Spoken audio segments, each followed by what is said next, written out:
Thank you, guys. Hi, everybody. My name is Jeremy Bernstein, and I am the team lead and co-creator of Social Clues.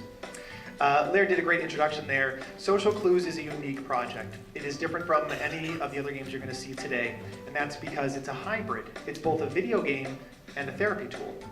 So the game is built in Unity. It's a mobile game for iPad, and it's built specifically for children with autism and communication deficits.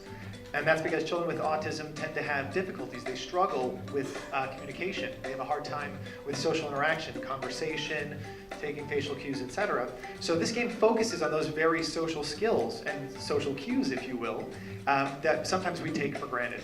So the game is rooted in autism therapies and many behavioral therapies and best practices. And that's all made possible because our other co-creator is Karen Okrent, who is a speech-language pathologist and works with children with autism every day. She also happens to be my wife. Awesome. Good partnership. So we've had a really unique challenge. We're trying to build a game that has learning objectives, but also has to be married with fun and make sure that the kids are engaged and want to keep playing. So, bringing the music down. I'm ecstatic to tell you that we've been playtesting at Children's Hospital for the last 3 months, and we've gotten tremendous feedback, both from players as well as therapists. So very exciting. But at this point, what we want to do is talk about more the narrative, the story. What's this game all about? So let's go ahead and click through. And I wanted to introduce you guys to Participate and Communicate. These are two shy kids whose toys go missing one day, and now they need to venture out, learn to communicate, and ultimately find clues to find those lost toys.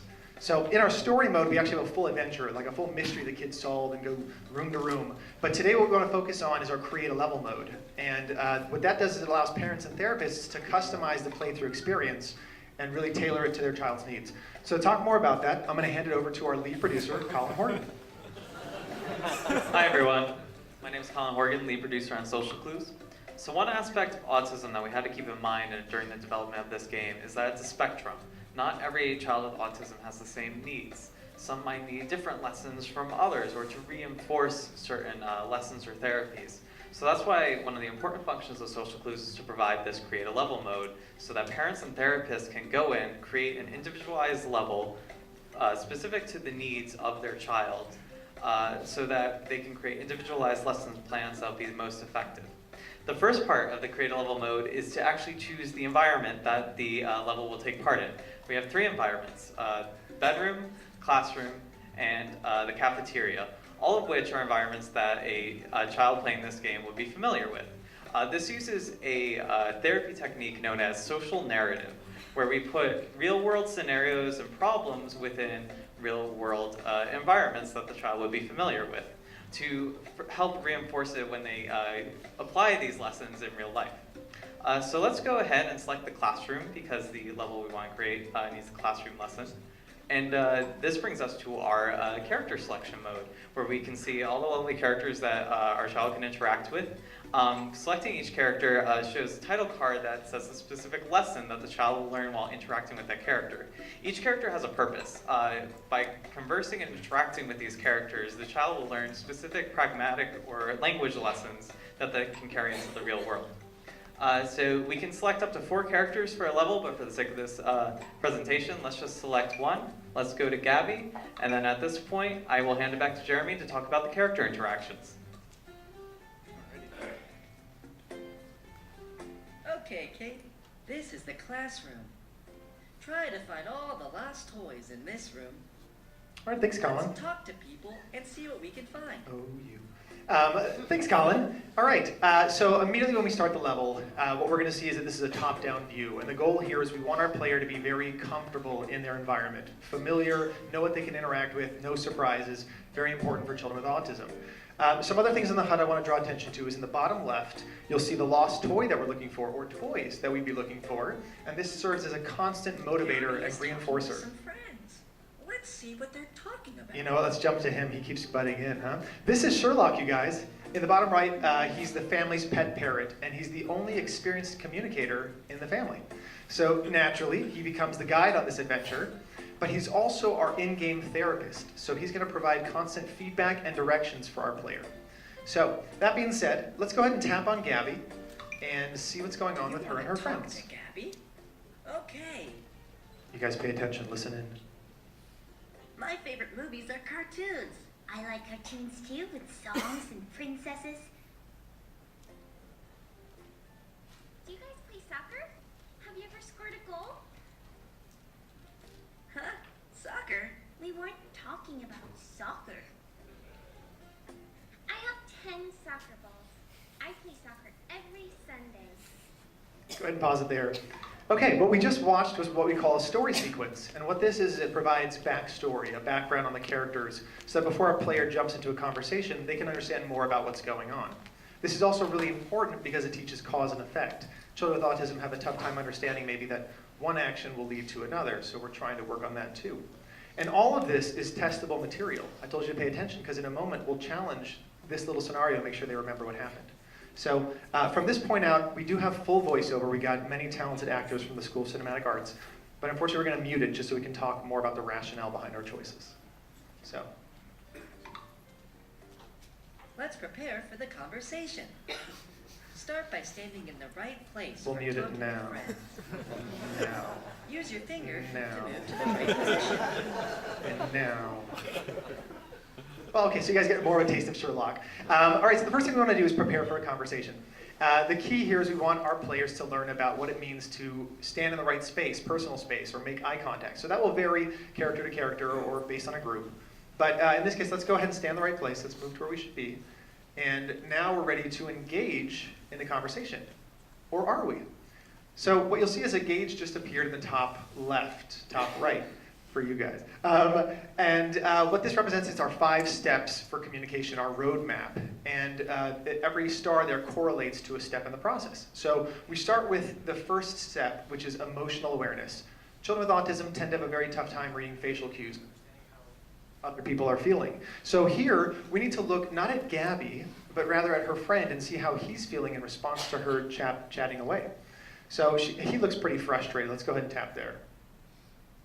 And we earn a star as an instant motivator for the player, so they know they're doing it right and they should keep going. So now we've reached stage 2, and this is comprehension. This is where the player needs to understand what happened. Why is that friend maybe in this frustrated state? So remember I told you to pay attention. This is the story sequence.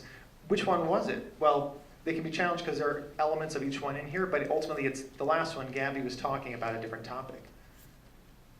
Now with that information, knowing how the person feels, knowing what situation they're in, we can properly start a conversation. So here, step 3 is initiating.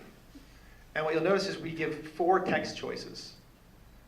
These range actually from least appropriate to most appropriate, and they each have a point value behind them because we're tracking all of our players' choices throughout the game. And you'll see that later in the analytics, which is very important.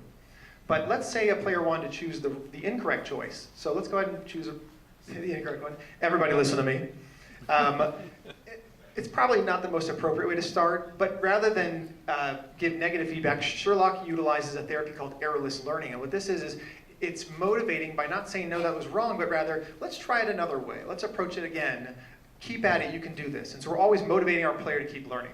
All right, Fotis is ahead of me, and he's already worked through it. And now we'd hear more from Gabby. For those of you reading along, she loves soccer. Loves soccer. And now we're up to stage 4. So this is maintaining a conversation. This is so important because children with autism tend to perseverate on things. That is that they fixate on topics and things that they like. And they have a tough time sort of talking with the group about what they want to talk about. So here, that's actually what's going on with Gabby because she's fixated on soccer. So let's think outside of ourselves. Let's think about the group and choose something that maybe brings us all together. Like, does everybody like soccer? Thanks, Fotis. Now we learn more from the friends that maybe they're not so in love with soccer. We weren't really talking about that.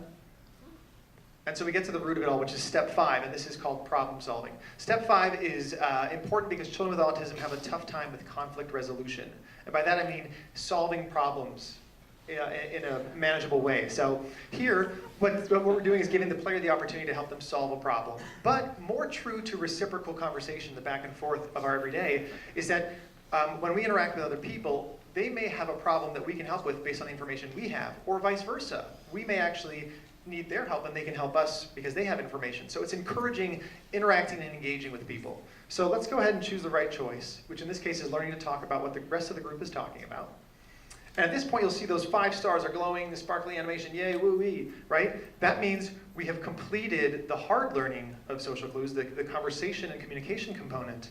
And now we're going to reward the player with a really fun, traditional minigame. And to talk more about that, I'm going to hand it over to Andy Goldstein, our lead designer. Hey everyone, I'm Andy Goldstein, the lead designer of Social Clues, and today I'm going to talk with you about some of our fun games. Now, one of the things we've wanted to do with games is to have something that relates to our interactive sequence beforehand, having to do with conversations, but also make something that's intriguing and fun.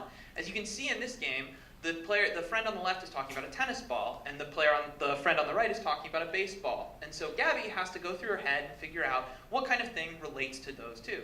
And it's a football. Good job, photos.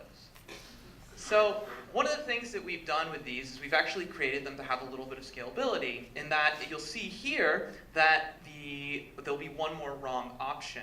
We've also created these games with therapy in mind, in that the types of games that we actually pick and that we choose are games that therapists actually play with kids. This is an association type game, but we also do other ones such as sorting and matchmaking. And we generally tailor the game towards things that autistic kids would actually see.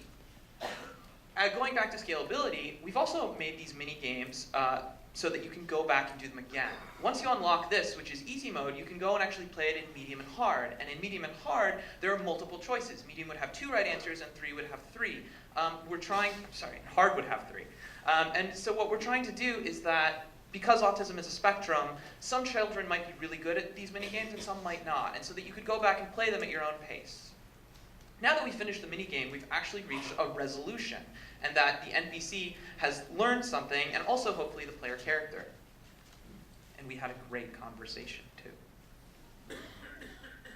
At the same time, every time you finish an interaction, you're rewarded with one of your lost toys. We've tried very hard to make these toys interactable. We don't just want to give the player something static that they can say, hey, look, we've got something cool. We actually want them to go play with it. And Photos will show you that we actually have a whole section dedicated to the toys that you collect and that you can play with.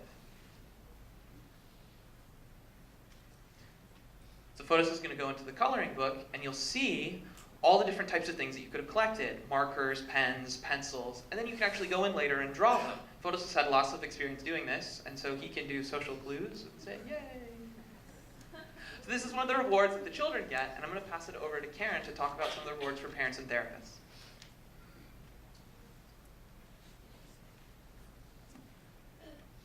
Hello everyone, I'm the lead therapist and co-creator of Social Clues. My name is Karen Grant. So right after gameplay, after the player finishes a level, they're sent to this screen where the players can see the choices that they made, the toys that they've earned, and the lessons that they learned. So this screen is really important because it serves as the motivation for the player to keep playing. It also shows the reinforcements to serve as the motivation. So what about the data for parents and therapists like myself? So parents can click at the tab on the top and use their password to view detailed player analytics. So at the top is a chart that shows the total scores, and today's scores, the last playthrough scores, and the average scores. Below that is a computer-generated summary that explains the results in an easy-to-understand way for every parent, and it's very accessible. But if parents want more information, they can click on the button below for more details. Here, parents can see the minute-by-minute choices that the players made to better understand the scores. And we can see things like the choices they made, the time they took, and the lessons that they learned. This is really important because parents and therapists can see the player's progress and then later customize future levels based on the child's needs and specific weaknesses that they might have. So this really adds value to the therapy tool and game. So that was a brief look at the analytics. There will be more you can see at the gallery, and so I'm now going to hand it off to Photos, who is our very talented lead engineer, and he's going to tell us more about what we can see in the gallery. Hello everyone, I'm Photos Frangoudis, the lead engineer on the project. We've shown you a lot of things for this presentation, but we have a lot more you can check out in the gallery, so make sure to come. You can play with Pete and Kate there and follow them in their adventure using the story mode. You can select any of our 9 interactable characters and play with them and their mini games. You can also check the analytics hub the achievement screen or play with the two toy box minigames that we have. Now to finish the presentation, we're going to watch a short trailer of what Social Clues is all about.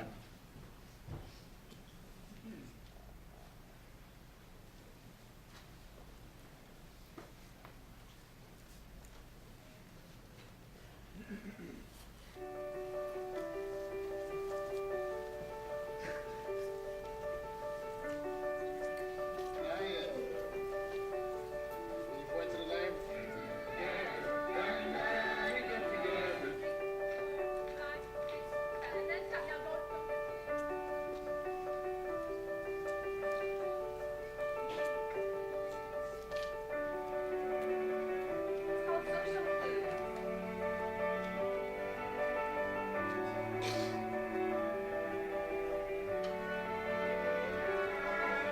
Move the arrow until your eyes look at your friend's eyes. How should we start a conversation with the group? How are Gabby's friends feeling? Good choice. You taught Max to be flexible.